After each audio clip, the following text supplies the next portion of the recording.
কইছি আমার ছেলে তো নীরব রয়ে খাইছে মনি শেষ 2 লাখ 3 লাখ দিলে মনি নাই এই ছেলের আশা করছি না আপনারা খবর করে লইয়েন আমি কিসের উপরে দিয়ে আমার বড় হেঁটে উদ্ধার করছি কি করছি আমি জানি না এরপরে আমি ওই ছেলে তারা ধরছি।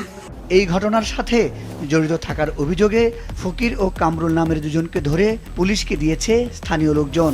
এরা কৌশলে স্বামীকে কেটে রুমে ঢুকে ফেলে মহিলাকে উল্লেখ রুমে নিয়ে যায়, তার সাথে দেখানোর চেষ্টা করে মহিলা ওদেরকে বাঁধার জন্য লাফ দিয়ে পড়ে আহত হয়।